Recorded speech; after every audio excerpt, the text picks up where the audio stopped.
The example we are going to be solving says BBB Sports PLC operates gym and health clubs in FCT and is considering diversifying by setting up a division called Climb High, which would operate indoor climbing walls in several cities within the country. So that looks significant. Okay, the chairman of BBB is anxious that any climbing walls that they operate in other cities should be of the highest standard and meet the National Health and Safety Guidelines.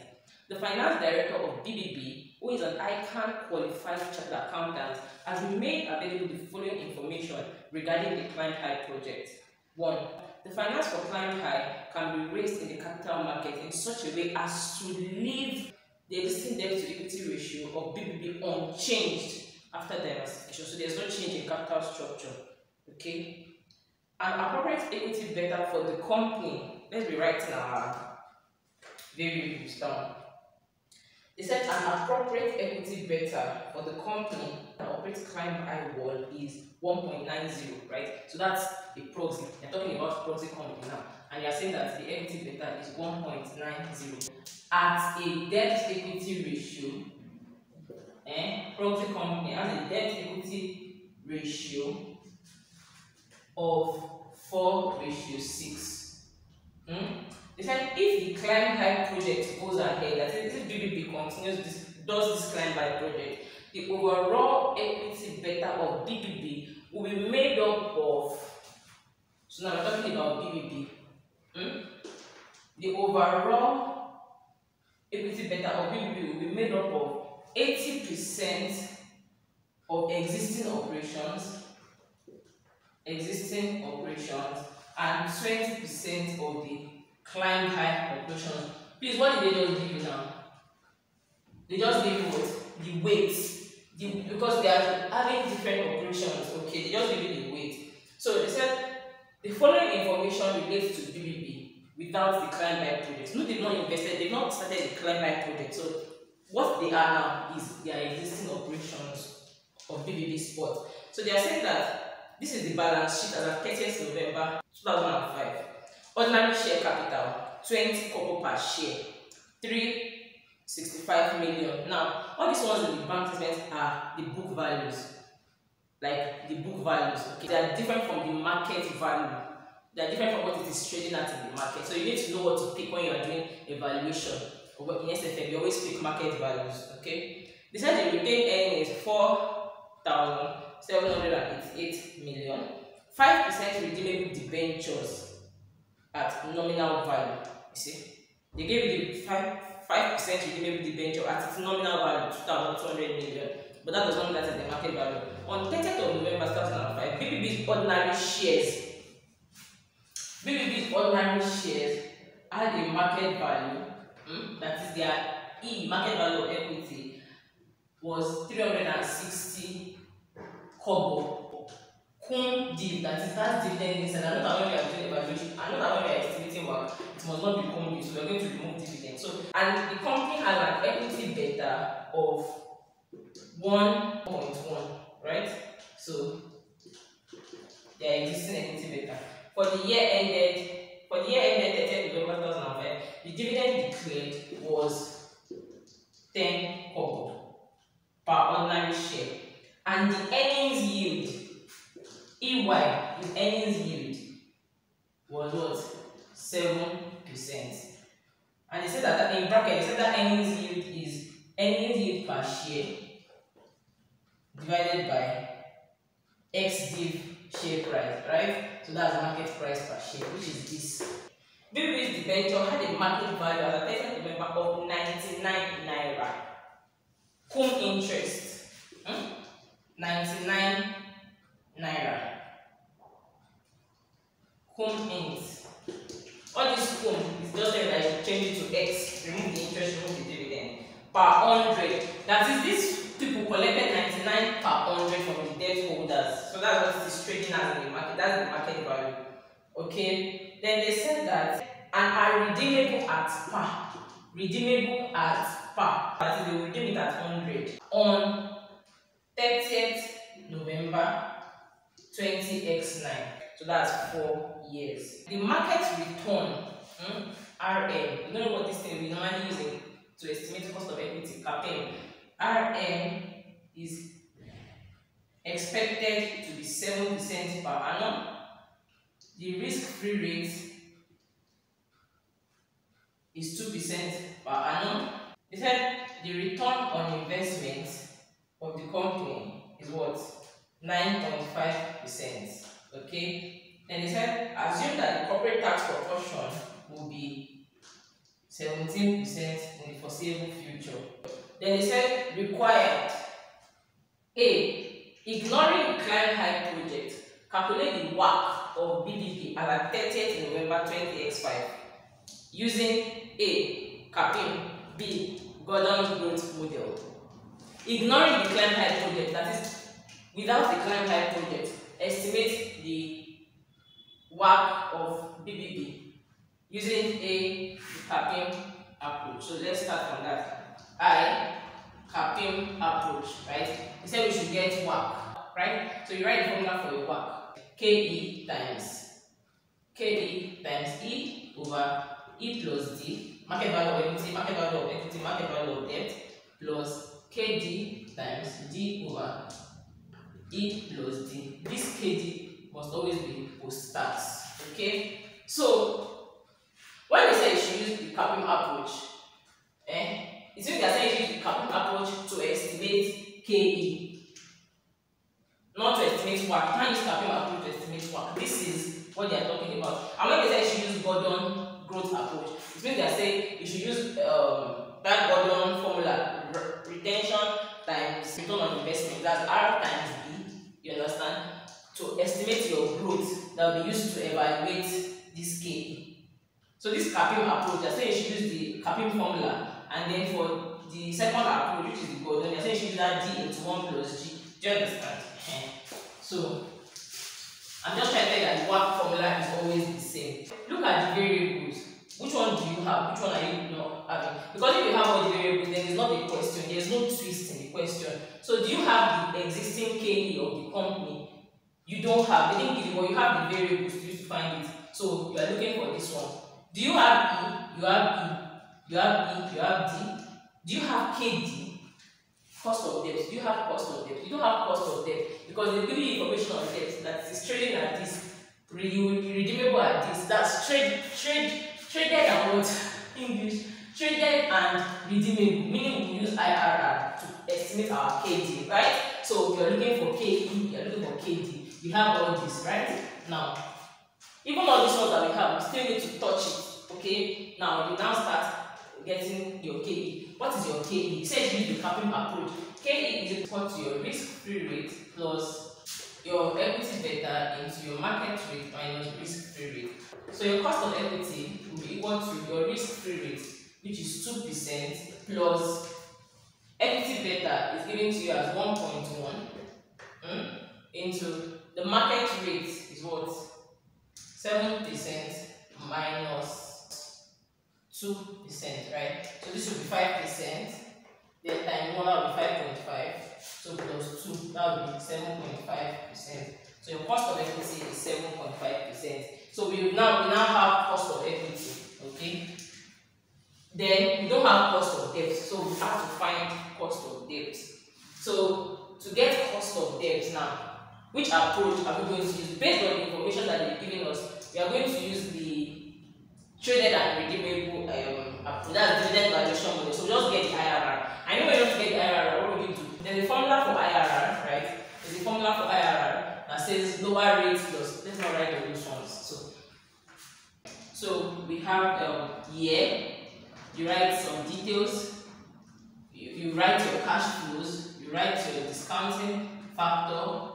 Right? You know I said you should always start from the coupon, and the coupon here is what?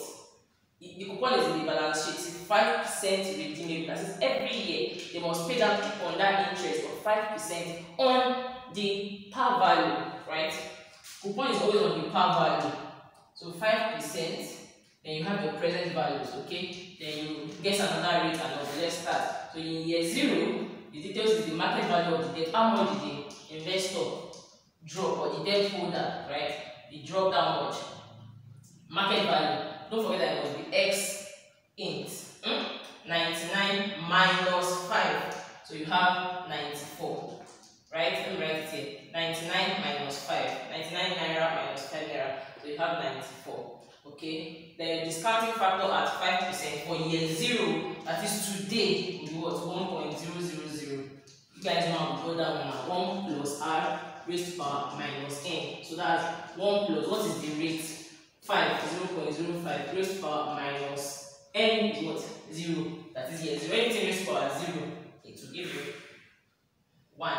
Okay, so you get your PV. So between year 1 and year 4, how do you know it's 4 years? Because from 2005 to 2009, count it. November 2005 to November 2006, 1 year, 7, 3 years, 8, 3 years, then 9, 4 years, right? So year 1 to 4, they will receive coupon, right? 5% of the face value. The face value is always 100 because it's they even say that it's 99 per 100. Okay, so 5% times 100, that will give you 5 naira. So they will collect what? 5 naira. This one is not going to be in bracket. This 5 naira is not going to be in bracket. It's a receipt. I said you always look at it from the point of view of the investor. Then in year 4, let me write this coupon.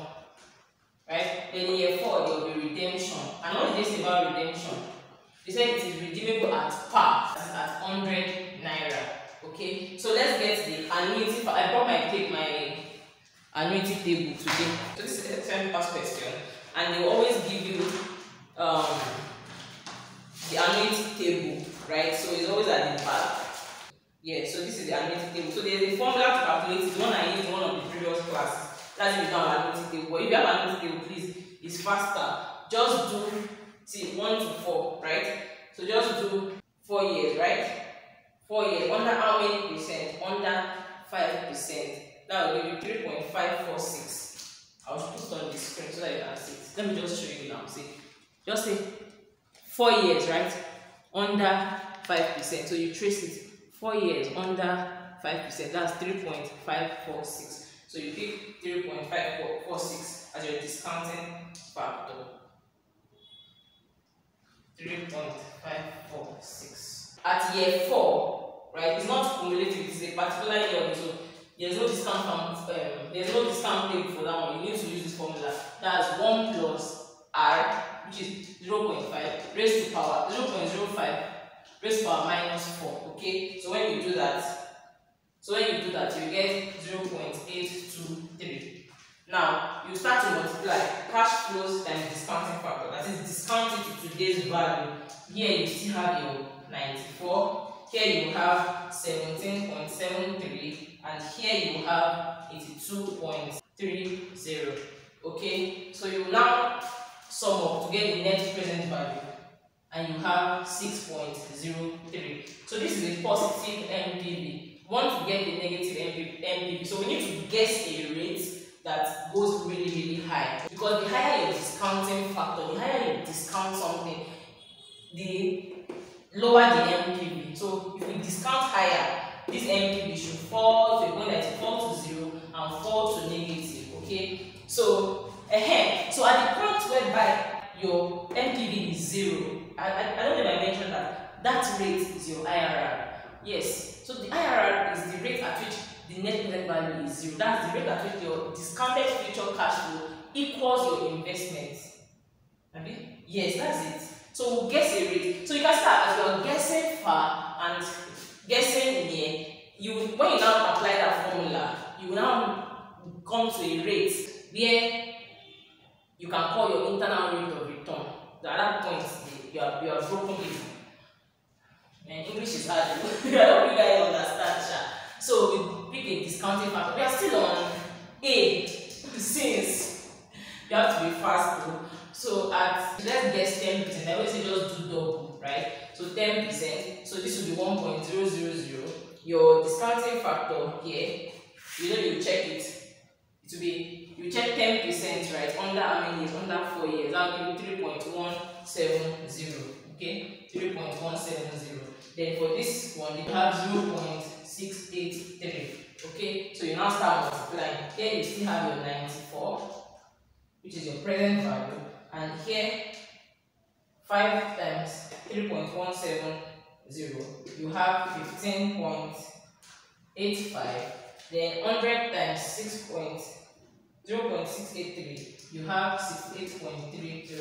By the time you get the MPV, you have a negative of 9.85. A negative of 9.85. Okay, so what this table means that we have gotten the variables that we need to estimate the IRR. So now we'll estimate. Change my marker. We'll estimate the IRR. Let me just use this space here. So your IRR will be equal to lower rate. What is the lower rate of 5 and 10 is 5, right? 5% plus MPV of lower rate, that's 6.03 over MPV of lower rate, 6.03. This marker is very embarrassing. Minus MPV of lower rate minus, there's a minus for the minus, this one is minus 9.85 into higher rate 10% minus 5%. Okay, when you do all of this, I'm not going to waste time on that one. When you do all of this, you have your cost of debt to be equal to 6.9%. So now we have KE and we have KD. We can now get our WACC. See, that's why that question is 8 marks. That A part is 8 marks because they see all the stress you have to go through. But it's not stress, it's because we're explaining that it's taking long. Okay, so you have your WACC is equal to KE. What's KE? We got KE to be what? 7.5 into what is the value of what did they say in the question? They said it is trading at. They said equity is what? 360 kobo, right? 360 kun div. So this E now will be what? 360 kobo minus 10 kobo. So it should be 350 kobo per share. 350 kobo per share, right? Now, how many shares do they have? Because we must put it in values, okay? Put it in values. So, how many shares do they have? See in the balance sheet, they said ordinary share is at what? 20 kobo per share. Give a value of 365 million, right? 365 million book value at 20 kobo per share. Okay, so that's 20 kobo times how many shares gave us 365 million. So that number of shares will be equal to what? 365 million divided by 20 kobo. Okay, 365 million naira divided by 20 kobo. You can't put naira on kobo, so that's 365 million naira divided by 0.2. That's what you press in your calculator. Let me take my calculator. Do you understand? So all these tricks, it can be annoying. 365 divided by 0.2. So that's the number of shares is what? This marker is not good. The number of shares is 1,825 million shares. 1,825 million. That's 1,825,000,000. So that value that you have on your calculator, just multiply it at 350. That this 20 kobo is the book value, right? Book value does not mean market value. What it is trading at in the market is 350 kobo per share, right? So you multiply it by 350 kobo per share. But if you multiply by 350 kobo, you put the answer in kobo. So multiply it by 3 naira 50 kobo, so that you can get your values in naira. So that's times 3.5. So your equity value is what? 6. Honestly, like there's no marker around me now, so I don't even know. Time has even gone. Let me try this red one. So you have 6. No, I'm going to continue this class tomorrow. 6387.5 over E plus D, right? 6387.5 million plus D. Now, what is D? What is D? That's market value of debt. What did they say in the question? Let's check our question. In our question, they said 5% repayable debenture at nominal value of 2200. So that 2200 is the book value, and you can't use book value here. It's market values. market value of equity that you use. So to get the market value now, that is how much is it trading at, so what is happening in the market, you go and pick. They are taking 99 home ins per 100, okay? So you have 99 minus 5. It must always exclude interest. So that's 94 per 100 times the book value, what you have in your balance sheet, and that will give you 2068. So you have your WACC formula now to be 7.5 into 6387.5, right? What we got when we multiplied market value per share times number of shares over E plus D, right? We got 2068 here. Sorry guys, because our marker is not clear again, I decided to just finish it off the board. So your WACC is equal to 7.5%, which is your cost of equity, multiplied by equity value over equity plus debt into cost of debt, which is 6.9%, which must be post-tax. That's 1 minus 17%, multiplied by market value of debt over market value of equity plus market value of debt, and you have your final answer, which is your WACC, to be 7.07%. Now this is just based on the CAPIM approach. Now let's proceed to the second part of the question, which says you should solve WACC based on the Gordon approach. All right, so calculating WACC with the Gordon's growth approach. Remember that the Gordon's growth is used to calculate growth, right? It's an approach to estimating growth, and that growth is what? Retention, or return on investment, multiplied by retention, R times B. So in the question, they told you that your return on investment is 9.5% for the company, and your retention rate they didn't give you, so you have to estimate your retention rate. But they told you that your earnings yield, EY, is 7%. Right, and they told you also that your market price per share is 3 naira 50 kobo, right? So to get your retention rate, retention means what did you retain? Because companies make profit, they make an earning per share.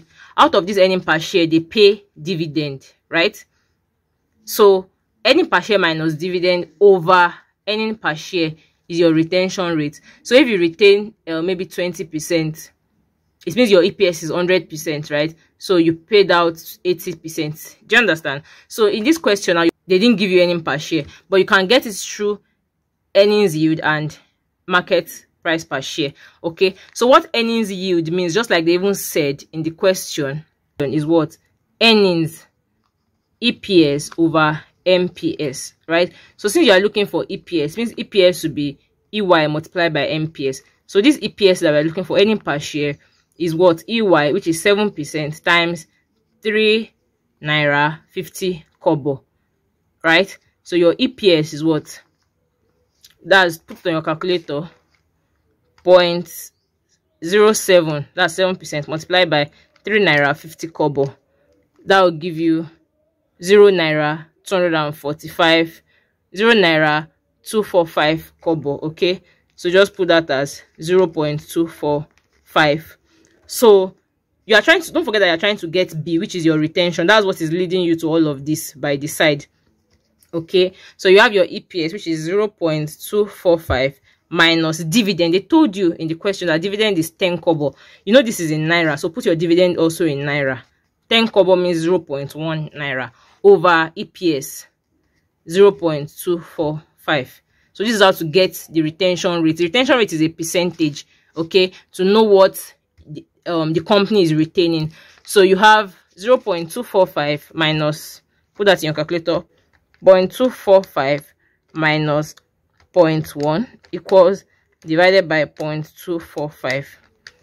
So you can see that you have 0.5918, okay, 0.5918. So when you multiply by 100, it means you have 59.18%. So this is the retention rate B. Then you now take it to get your G, right? So this one is 59.18%. So your growth is what? 9.5. Let's do that. 9.5% multiplied by 59.18%, and that's going to give us 562.21. Then you divide by 100 to get your answer in percentage. Now So that's 5.6%, right? So our growth rate is 5.6%. Is this growth rate that you now use to get your what? Cost of equity that you use to estimate WACC. Does it make sense? So KE is equal to D into 1 plus G. Is this G you are looking for that is making you do all this over market value of equity? And your D is what? Your dividend. How much is it? 0.1 naira, right? Into 1 plus G is what? 0.056 over market value of equity. They gave it to you as 3.6. Okay, but you know it must be X div. So that's 3 naira 50 kobo. So you put this in your calculator and you get your KE to be 8.62%. Now you now go and get your WACC. That's what they mean by use Gordon's approach to get your WACC. That Gordon's approach is just telling you that you should use Gordon to get your growth. Does that make sense? So you have your WACC equals cost of equity, that's 8.62%, multiplied by value of equity. Your value of equity is 6307.5 divided by 6307.5 plus 2068 plus cost of debt. Your cost of debt is what? Your cost of debt is what you have solved before, what you have gotten to be 6 points. Is it 6.9? Yeah. Post tax minus 0.17, right? That's tax rate multiplied by value of debt 2068 over 6307.5 plus 2068. You guys, I'm so sorry for solving it on Biro. The marker was really fading. I'm so sorry. So you have your WACC. When you put all of this in your calculator, you have your WACC to be around 7.8%. Okay, so that is your WACC, and that is exactly how to solve this question that we just solved. If you have any questions, please leave it in the comment section, and you can also send me an email. Okay, thank you guys so much for watching. Don't forget to give my video a thumbs up and also share with anybody that you know that will find it useful. And I'll see you in my next video, which I've already filmed. Yeah, by the way, in our next class we are starting bond valuation. All those videos are ready. In fact, I have investment appraisal videos ready. I'm just putting them out gradually, right? Because I know that these videos will always be useful from generation to generation if God tarries, right?